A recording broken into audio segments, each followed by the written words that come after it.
If you've spent any longer than 30 seconds searching on Google for what a good first road bike is, there's a solid chance the Specialized Allez has popped up. That's because the Allez model from Specialized has been around for a really long time now, and for many, it has been their first road bike. But in a world where there's a lot of good value competition, is the Allez still worth considering? Well, I'm going to try and find out.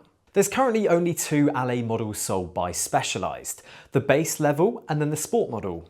I'm going to focus on that sport model. Yes, it is the more expensive of the two, but I believe, based on the release of the new Canyon Endurace Allroad, it's safe to say the base level has already got some pretty stiff competition. We'll start with spec, and the Specialized Allez Sport comes with a 10-speed partial Shimano Tiagra group set. The chain, cassette, chain set and bottom bracket come from KMC, Sunrace and Praxis respectively. The brakes are Shimano Tiagra and the wheels are Specialized own, as are the 30mm wide tyres that are fitted to them. The frame is made of what Specialized claims as its E5 premium aluminium, featuring rack and fender eyelets, as well as a threaded bottom bracket and internal cable routing. The fork is full carbon and also has fender eyelets. A nifty little feature of this build though is that the seat post clamp also doubles as the mounting point for the rear mudguard. The seat post, saddle, handlebars, stem and bar tape all come from Specialized, and of course, other than the bar tape and the saddle, are all made of metal alloy. We'll move on to the pros and cons of the specification in my opinion, and I will say, I do like the width of tyres. 30mm is good for a lot of versatile road riding. I do also like the hydraulic brakes, but it is expected at this price point. The mudguard and rack eyelets massively expands this bike's use cases and keeps it super versatile. I also think Specialized has done a really good thing with the way that it's sized these bikes, because it has fitted 36cm bars and 165mm cranks to its smallest size, and then gradually increased those sizes as the bikes get bigger, meaning that no matter how big or small you are, the bike out of the box has a much higher chance of fitting you correctly. On to some cons now, and I don't love that it's not a full Shimano group set. You're still paying a premium price, but you're still dealing with Specialized cost-cutting exercises.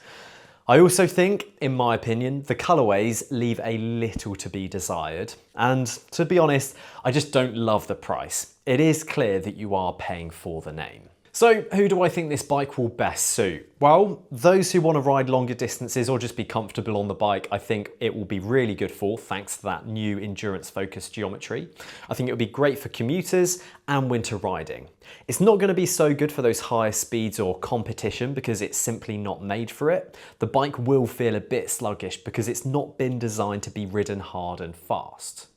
If you are a smaller rider and you want a bike which has a better chance of fitting you out of the box, then I think this is where the Allez really shines.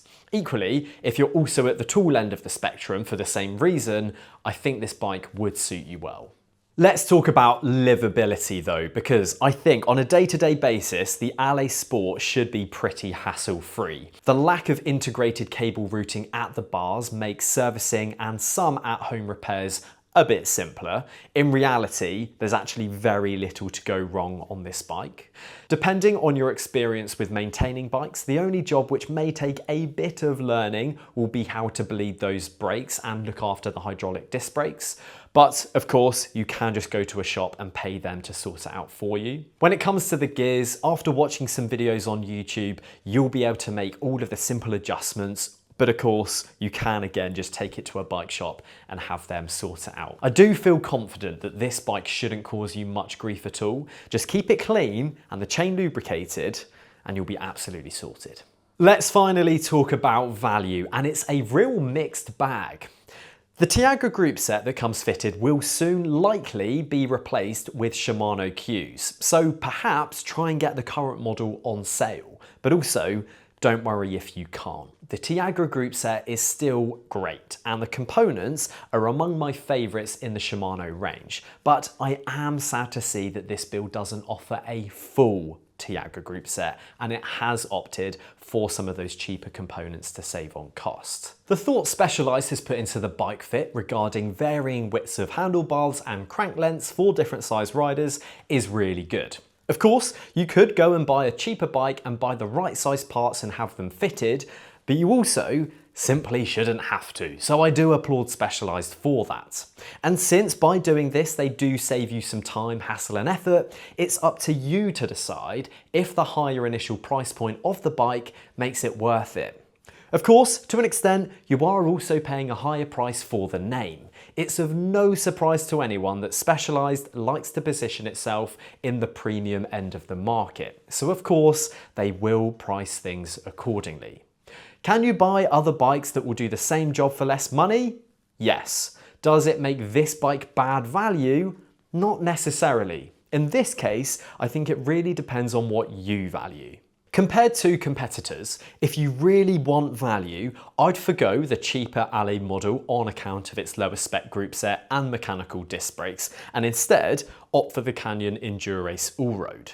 Also, Cube makes an Attain model which would save you a couple of £100 and see you go up a group set level to Shimano 105. So if you want bang for buck, that bike certainly delivers more of it. And of course, Van Rysel offers some bikes which all come with big savings in comparison. So let me know if you want a video on any of those. Overall, I think the Allez Sport is a solid option for those who want something that will work really well right out of the box and want to use it for non-competitive road riding. If you're happy to pay for it, then you will have bagged yourself a versatile road bike that'll be pretty easy to live with.